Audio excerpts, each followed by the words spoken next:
Education policy, इसमें जितना राशि दिया गया है, लेकिन सिविलाइज देश में जो फंडामेंटल राइट्स होता है कि आधार के माध्यम से उसके ऊपर एनक्रोचमेंट हो रहा है, इसको रोकना चाहिए। मैं खत्म कर रहा हूँ मैडम, मेरा लास्ट बिंदु यह है, पुलिस फोर्स का रिफॉर्म करने के लिए मैं होम मिनिस्टर जी को कहना चाहता हूँ, जो बात है जो पुलिस फोर्स का अंदर जो करप्शन, जो गैंगस्टर्स का साथ एंटी सोशल्स का होता है, उसको रोकना चाहिए।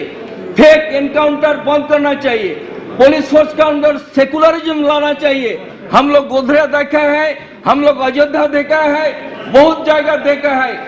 एक फोर्स का अंदर सेकुलरिज्म नहीं रहने से देश के अंदर में बहुत खतरा पैदा हो सकता है। मेरा शेष बिंदु मैडम, पुलिस फोर्स का अंदर बहुत रिक्रूटमेंट होना चाहिए। मेरा रिमोट इलाके में बहुत थाने नहीं है, पुलिस फोर्स कम है, उसके लिए बहुत बहुत धन्यवाद। Thank you. उसको रिक्रूटमेंट किया जाए और देश का अंदर कोने कोने में सुरक्षा रखने का धन्यवाद सभापति महोदय। आप विभाग में जाएगा ही नहीं, आप कह दिया, आप बैठ जाइए। जयश्रीबेन बोलिए। धन्यवाद महोदय, आपने मुझे गृह मंत्रालय की अनुदानों की मांगों पर बोलने का मौका दिया, मैं आपकी आभारी हूँ। गृह मंत्रालय के कंधों पर सरकार ने संपूर्ण देश का आंतरिक एवं बाह्य सुरक्षा का भार डाला है। आज देश के हर क्षेत्र में बढ़ती हुई हिंसा ने गृह मंत्रालय की जिम्मेदारी और कामयाबी के आगे प्रश्न चिन्ह लगा दिया है। आदरणीय महोदया, देश की जनता को कहा गया कि सरकार देश के समक्ष 5 प्रमुख चुनौतियों का सामना करेगी। इनमें गृह मंत्रालय की जो चुनौतियां हैं, न्याय संगत, बहुलवादी, पथ निरपेक्ष तथा समावेशी लोकतंत्र के दायरे में देश की आंतरिक और बाहरी सुरक्षा सुनिश्चित करना है। इतना ही नहीं, देश की आर्थिक सुरक्षा, आंतरिक और बाह्य सुरक्षा, महिला सुरक्षा, बाल सुरक्षा की चुनौतियां सिर्फ चुनौतियां ही बनकर रह गई है। आज तक इन चुनौतियों का कोई समाधान पूर्ण रूप से नहीं हो पाया है। मेरे नक्सलवाद दिनों दिन देश में अपना पैर फैलाता जा रहा है। वे लोग अपना उल्लू सीधा करने के लिए अपहरण का मामला उठाए जा रहे हैं और केंद्र सरकार हाथ पर हाथ धरी बैठी है।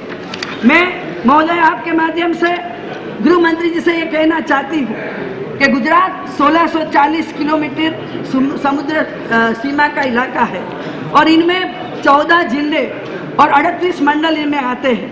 वह आज भी कई सालों से मरीन टेररिस्ट से जूझ रहा है, लेकिन वहाँ भी आतंकवादी ने अपनी जड़ें फैला रखी है। अभी हाल ही में मरीन टेरर का मामला सामने आया है। ऐसे में गुजरात राज्य में नेशनल सिक्योरिटी गार्ड NSG की स्थापना तथा कोस्टल गार्ड स्टेशन की स्थापना के बारे में हमारे माननीय मुख्यमंत्री श्री नरेंद्र मोदी जी द्वारा सरकार को कई बार पत्राचार किया गया है, परंतु आज तक इस पर कोई शांतिपूर्ण जवाब हमें नहीं मिल पाया है। गुजरात राज्य में मछुआरों की सहायता हेतु आज तक कोई ठोस कार्यवाही नहीं की गई है। उनकी जागृति हेतु सरकार की तरफ से कोई केंद्रीय सहायता भी आज तक हमें मिली नहीं है। मुख्यमंत्री श्री ने माननीय प्रधानमंत्री जी को दिनांक 29/1/2008 को कोस्टल सिक्योरिटी योजना 392 करोड़ रुपए खर्च हेतु निवेदन किए थे, लेकिन आज तक राज्य सरकार को 58.42 करोड़ तक की सहाय प्रदान की गई है, जिसमें 30 बोटों का खर्च ही सिर्फ शामिल किया गया है। दूसरे स्टेज के सहाय दिनांक 14/5/2008 को पत्र द्वारा जयपुर बॉम्ब ब्लास्ट के बाद गुजरात के आंतरिक सुरक्षा हेतु पत्राचार किया गया था, किंतु अभी तक सकारात्मक अभिगम भी अपनाया गया नहीं है। सुरक्षा हेतु केंद्र सरकार द्वारा ध्यान आकर्षित किया गया था एवं उपरोक्त कार्यवाही हेतु विनती भी की गई थी। 20/2/2010 को आंतरिक सुरक्षा परिषद में किए गए सूचनों पर ध्यान देने की मैं गृह मंत्री जी से विनती करती हूँ। 27/1/2012 दुग्गल कमेटी के समक्ष कोस्टल सिक्योरिटी संबंधित 12 विगतों को पेश किया गया है। मैं आपसे आग्रह भरी विनती करती हूँ कि इन पे गौर किया जाए। नेशनल सिक्योरिटी गार्ड का प्रादेशिक केंद्र बनाने की दरखास्त हमने भेजी है। प्रादेशिक कक्षा का NAC सेंटर की स्थापना, आतंकवादी प्रवृत्ति के लिए सख्त सजा की मांग आज तक गुजरात में कुछ को मंजूरी नहीं मिली है। महाराष्ट्र में मकोका को मंजूरी मिली है, मगर गुजरात में आज तक गुजकोक को मंजूरी मिली नहीं है। भारत सरकार के कोस्टल सिक्योरिटी योजना के तहत कायमी तालीम एकेडमी तथा मरीन पोलिसिंग के लिए बजटीय सहायता का प्रावधान किया जाए।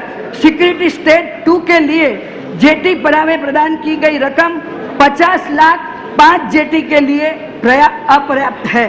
मैं विनती करती हूँ कि इनमें ये रकम भी बढ़ानी चाहिए। कच्छ के सरहद पर भी बीएसएफ के उपयोग हेतु सोलर पावर प्रोजेक्ट की स्थापना, भारत विरोधी प्रचार के निवारण हेतु संदेशा व्यवहार तंत्र की स्थापना, व्यूहात्मक स्थलों पर एयर स्ट्रिप का बनाना अत्यंत आवश्यक है। मैं आदरणीय गृह मंत्री जी से ये भी विनती करूंगी कि कई सारी हमारी मांग है, मगर 2-3 बातें मैं कहना चाहूंगी कि गुजरात राज्य में जो एनसीसी नेवी विंग शुरू करने के मछुआरों की जागृति के हेतु जो सहायता देनी है वो भी आप केंद्रीय सहायता दे। नेशनल पॉपुलेशन रजिस्ट्रेशन की सूचित प्रक्रिया तथा गुजरात राज्य की सभी छोटे बड़े 42 बंदरगाहों की सुरक्षा सुविधा हेतु केंद्रीय सहायता दी जाए। आज जेल सुधारणा कार्यक्रम के तहत केंद्र सरकार का 75% हिस्सा आज तक गुजरात को नहीं मिला है। गुजरात भी एक देश का हिस्सा है। माननीय अध्यक्षा जी, मैं आपके माध्यम से गृह मंत्री जी से कहना चाहती हूँ, कई सारी हमारी मांग है। गुजरात की विकास की जो पटरी है वो रेल की जो पटरी की तरह दौड़ने लगी है। मैं विनती करती हूँ कि हर बात पे जो सुरक्षा का अहम मुद्दा है गुजरात का, इन पे गौर किया जाए। धन्यवाद। श्री नवीन जी।